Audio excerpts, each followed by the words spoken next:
Fala pessoal, tudo bem? Então, mais uma vez, bem-vindos para mais um podcast aqui de história. Como vai funcionar? Eu vou tentar ser mais breve possível, apesar de ter uma quantidade razoável de matéria. Eu sei que é meio chato, mas ficaram vindo aqui eu falando por muito tempo. Então, todo o conteúdo que caiu na avaliação especial eu não vou falar, então, movimentos emancipacionistas, inativistas, colonização e independência das 13 colônias, não vou falar. O que eu vou falar nessa videoaula vai ser sobre a Revolução Francesa e Era Napoleônica e como isso impactou depois o Brasil, então um período joanino aqui no Brasil, a vinda de Dom João para cá, e o que aconteceu em Portugal também. Então, se vocês quiserem ter algum dos outros conteúdos que eu falei, é só vocês irem na aula que está aqui no nosso YouTube também, da avaliação especial, que aí vocês têm a matéria completa, né? Então, vamos falar sobre a Revolução Francesa. O que foi a Revolução Francesa em si? Então, a Revolução Francesa foi uma revolução baseada nos pensamentos iluministas que questionavam todo o antigo regime durante o século XVIII. Bom, a Revolução teve início no ano de 1789 e os ideais de liberdade, igualdade, fraternidade eram os principais ideais da Revolução. Então, basicamente, a história era a França vivendo uma monarquia e a população estava passando por diversas dificuldades de pobreza por conta de uma guerra que eles tinham acabado de enfrentar, a guerra, se não me engano, Guerra dos 7 Anos contra os ingleses, em que eles não saíram vitoriosos. Então, os franceses estavam muito endividados, estavam passando por um período de muita dificuldade e a monarquia retinha todo o dinheiro, todo o estoque de comida para eles, o que gerou uma revolta muito grande da população.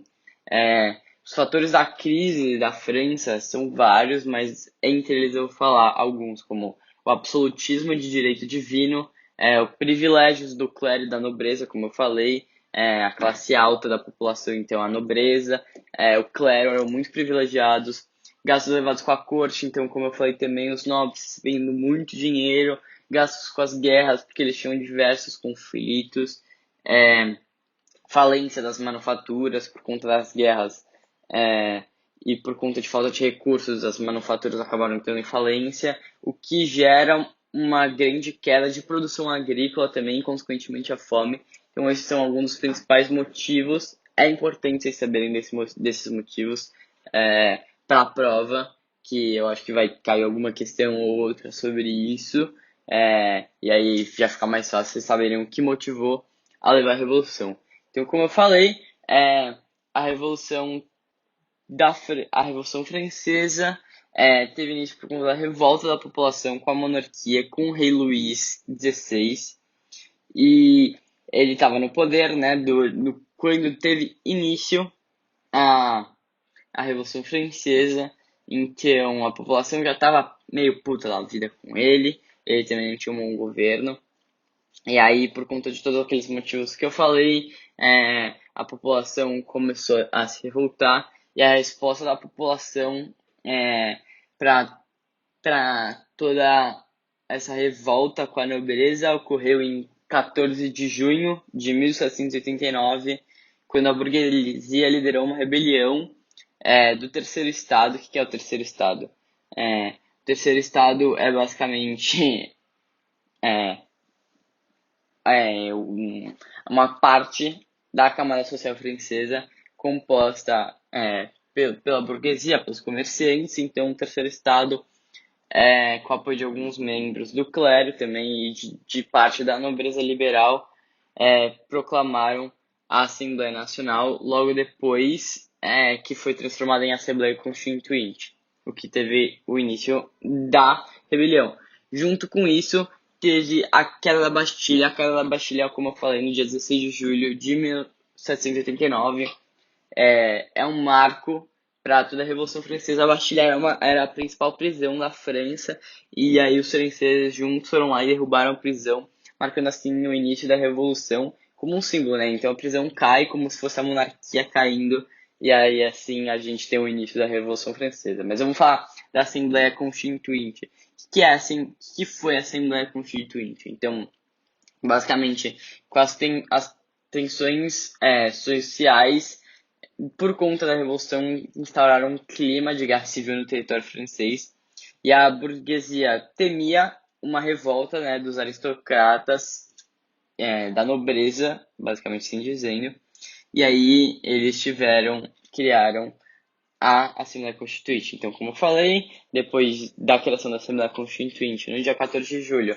a população derrubou a Bastilha, a prisão, e aí assim começou a Revolução Francesa. No dia 26 de agosto de 1789, a Assembleia Constituinte, pela primeira vez, aprovou um projeto que era a Declaração dos Direitos do Homem e do Cidadão, que foi inspirada na Declaração de Independência estadunidense. Então, os franceses se inspiravam muito no modelo de independência americano para se livrar, né, dos ingleses. A população francesa estava tentando fazer a mesma coisa, só que em vez de ser com um outro país, era com a nobreza do próprio país, né? Só não vamos confundir isso. Então, depois disso, em 12 de julho de 1790, vocês não precisam saber essas datas, mas eu acho mais fácil falar, né? Só pra gente criar um senso de data, acho que fica mais fácil de entender também. Então, em 12 de julho de 1790, foi aprovada a Constituição Civil do Clero, que oficialmente separava a Igreja do Clero. Então, dessa forma, o Estado francês subordinava a Igreja no país, tornando os resquícios feudais do antigo regime de vez na França. Então, com essa Constituição do Civil do Clero, basicamente eles acabavam com os últimos resquícios do antigo regime, do regime feudal, de uma monarquia absolutista na França, né? Então, depois disso, em 1791, a Assembleia promulgou a Constituição, que, além de firmar as decisões anteriores, transformava a França efetivamente em uma monarquia constitucional, né? Então, possuindo o voto censitário, a divisão dos três poderes, a liberdade econômica e o direito à propriedade, que antes não tinha. Isso era tudo concentrado, né, na mão da monarquia, dos nobres e do alto clero também. Bom, agora vamos falar um pouco sobre o que foi e quem protagonizou a Revolução Francesa, né? A Revolução Francesa, como eu falei, ela foi composta principalmente pela burguesia, pela população, e entre essa população tem dois grupos sociais muito importantes que a gente precisa saber, sim, e vai cair muito provavelmente em questões, em testes da prova, que são os jacobinos e girondinos.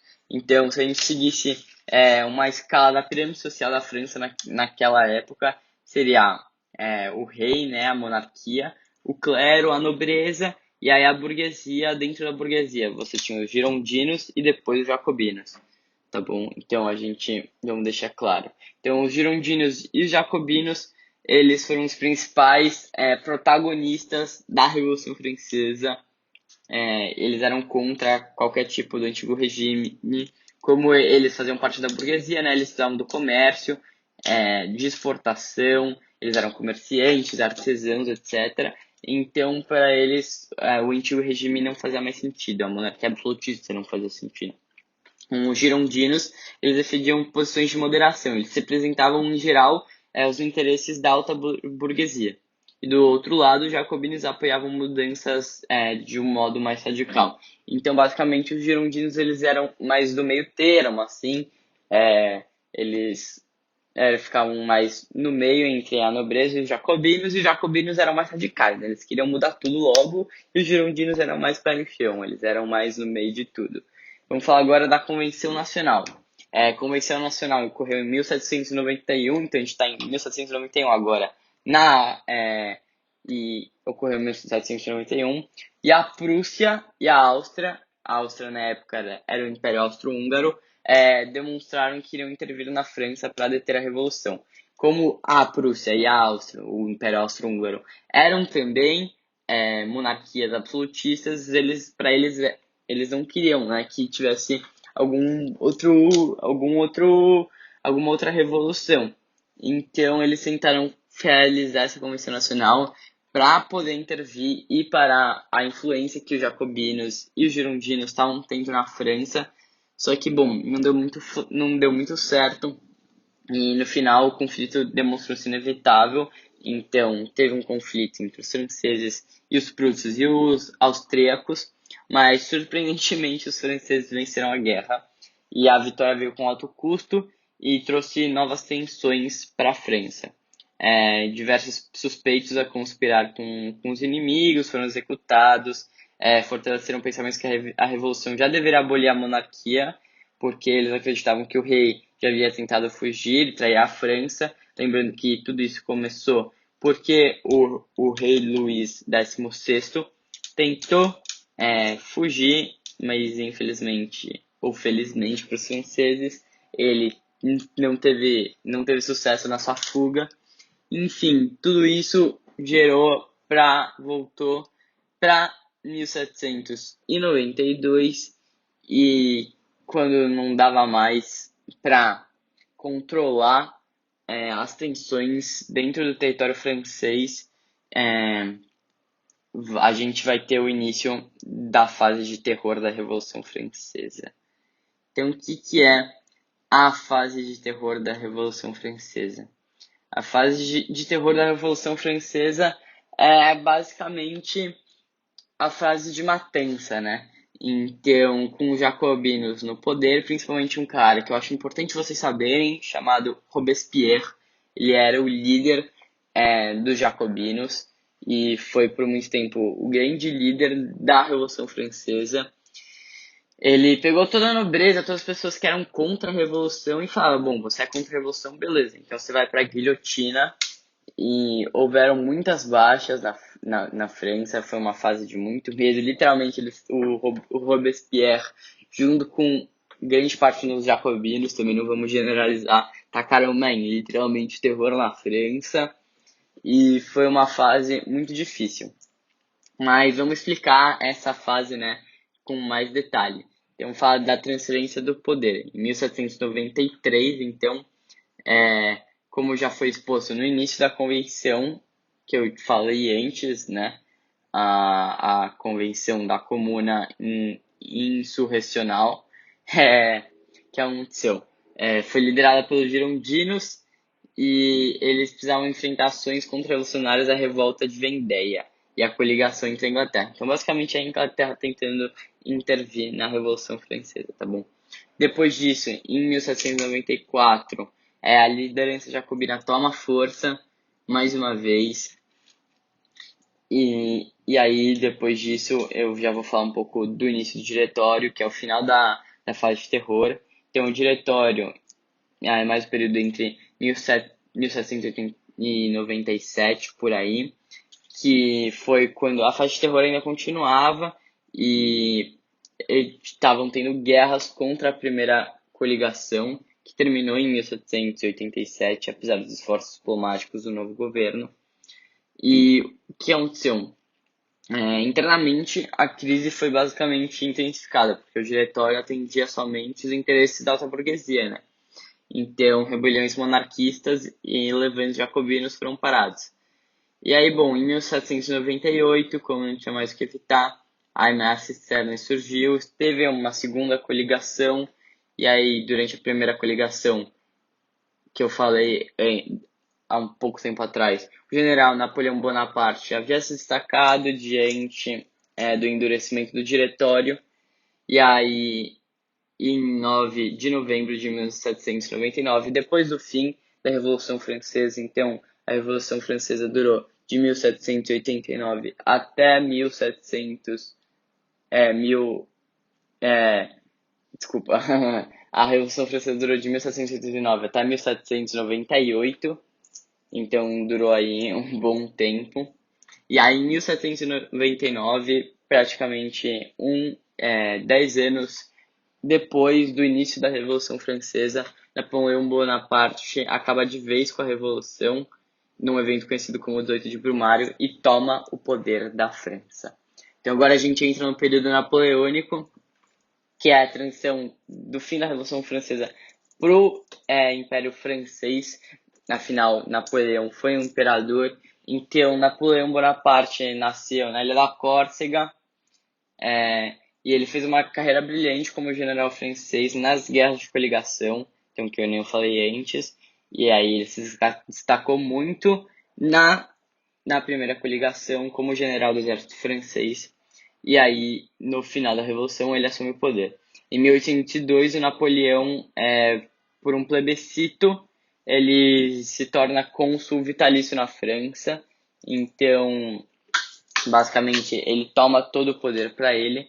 Consulado, apesar disso, durou pouco, pois em 1804 o Napoleão convocou um plebiscito de novo. Plebiscito é quando você convoca a população para votar sobre alguma coisa. Então, recentemente teve plebiscito na Inglaterra, da população para saber se eles queriam sair da União Europeia ou se eles aprovavam o Brexit, né? Mas isso foi atualmente. Então, basicamente, isso é um plebiscito. Como eu estava falando, em 1804 ele convoca um plebiscito e consulta a população sobre a implantação de um império com 60% dos votos favoráveis ao regime monárquico. Em dezembro de 1804, Napoleão foi coroado imperador da França. E aí, Napoleão, como imperador, conquista vários territórios. Ele tacou o terror de novo na Europa, e como os jacobinos tacaram o terror na França, dessa vez foi Napoleão que tacou o terror, em vez da França, tacou o terror na Europa inteira, né? Então, ele espalhou uma revolução inteira, ele conquista o território da Espanha e de Portugal, vai atrás da Itália também, da Áustria, da Alemanha, de vários territórios. Só que ele estava indo bem, estava bem sucedido, só que, como a gente tem um ditado, né, ele era muito ambicioso e ele tentou invadir o território russo, só que por conta do inverno russo muito rigoroso, é muito frio, dentro de 6 mil homens que foram com ele, que marcharam com ele para a Rússia para tentar conquistar a Rússia, só 100 mil retornaram. Então ele teve uma baixa de 500 mil homens e quando ele retornou para Paris em 1813, ele teve o poder dele questionado, a população se questionava se realmente ele tinha que continuar no território. Então, em 1814, após a invasão de Paris, Paris foi invadida pelos alemães e pelos holandeses, pelos belgas e pelos espanhóis. E ele foi, em 1814, obrigado a abdicar pelo trono e foi exilado para uma ilha chamada de Elba, que fica na Espanha. A coligação, então, decidiu restaurar a dinastia Bourbon e a coroa passou para o Luís XVIII. Então, a família Bourbon volta. O Luís XVIII era neto do Luís XVI, tá, gente? Só pra gente não confundir.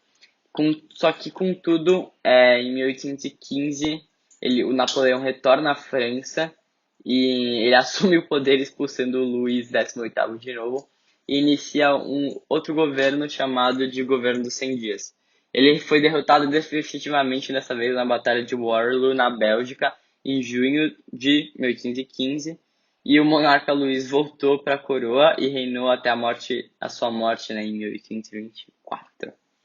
Então, basicamente, essa é um pouquinho da era napoleônica, né? Até agora a gente falou da Revolução Francesa e da era napoleônica, mas o que isso causou no mundo, né? O que isso causou principalmente no Brasil? A gente vai ver que foi graças à era napoleônica que a família portuguesa veio para cá e que futuramente o Brasil se tornou independente, né? Mas, bom, eu vou entrar agora no último tópico dessa nossa videoaulazinha, que foi a vinda da família real portuguesa em 1808. Então, em 1807, como eu falei, durante as conquistas napoleônicas, ele já tinha conquistado a Espanha e tentou conquistar Portugal. Sabendo disso, Dom João e a corte, quando ficou sabendo dessa notícia, eles falaram, putz, tamo fudido, né? Quem vai fazer? E aí, com isso, eles pensaram e eles resolveram vir, eles e a coroa portuguesa, com uma tentativa de salvação. Afinal, Napoleão já estava muito perto de chegar a Lisboa e conquistar a coroa e tomar o controle de Portugal de uma vez por todas, eles resolveram vir para o Brasil e atracaram em 1808 no Rio de Janeiro. E aí, dessa vez, com a coroa aqui, o Brasil se tornou um Império Luso-Brasileiro com sede no Rio de Janeiro. Então, como eu falei, o desembarque da coroa portuguesa ocorreu em 1808 no Rio de Janeiro e imediatamente após a chegada do governo lusitano, o governo português, né, eles tomaram várias medidas para alterar a posição hierárquica do Brasil no Império Português. Então, o documento mais notável dessa mudança foi foi aí feito ainda na escola em Salvador, a Carta Régia.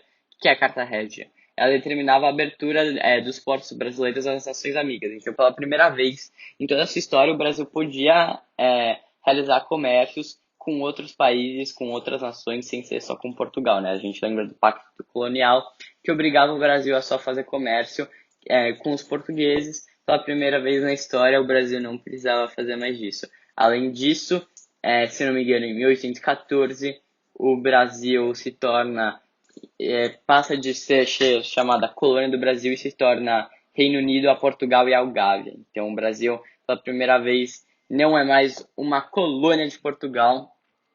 E, bom, vou dar um resuminho, basicamente. Em 1815, com o fim das revoltas napoleônicas, Dom João e a corte portuguesa decidem voltar para Portugal e só que um cara quis ficar aqui e esse foi Dom Pedro I, como a gente conhece, na época ele era só conhecido como Dom Pedro, né? Então, em 1815 ele fica aqui, mais especificamente em 15 de janeiro, que como é conhecido como o Dia do Fico, ele fala para a população que ele vai ficar. Então a gente já tem um membro da coroa portuguesa aqui no Brasil e é ele que passa a ter o controle da colônia brasileira, enquanto seus pais e sua família retornam para Portugal com o fim das revoltas napoleônicas, né? Bom, vamos falar um pouco agora da relação entre os ingleses e os brasileiros nessa época. Então, os ingleses eles pararam de escoltar a coroa portuguesa, já que foram os ingleses que ajudaram os portugueses a fugirem de Napoleão Bonaparte. Com isso, o Brasil pôde abrir os portos coloniais em 1808 para os ingleses, porque eles eram os únicos que conseguiam suprir o Brasil basicamente com bens industrializados, já que as invasões napoleônicas estavam acontecendo na mesma época na Europa, né?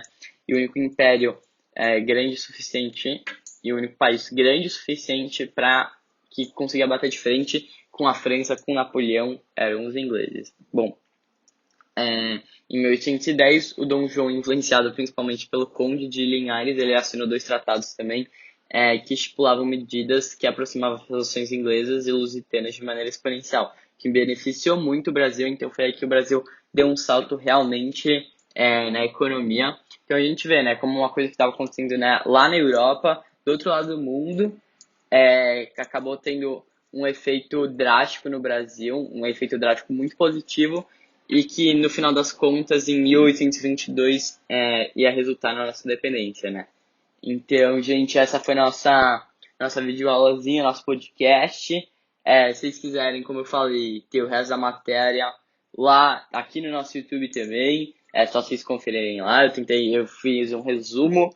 Se vocês tiverem mais alguma dúvida, podem mandar mensagem pra gente no nosso Instagram, podem mandar mensagem pra gente no nosso site também, a gente tem uma aba para dúvidas. Como eu falei, esse foi um breve resumo da segunda parte da matéria que a gente viu. Se vocês quiserem ver a outra parte, tá aqui no nosso YouTube, a aula da avaliação especial. Mas não só usem esse material para estudar para a prova, vejam as videoaulas. Eu sei que é chato pra caralho, mas os professores explicam com muito mais detalhes lá. O nosso resumo também vai estar no site. Então, qualquer coisa, como eu falei, só manda mensagem pra gente no Insta, tá bom, gente? Tchau, tchau, obrigado.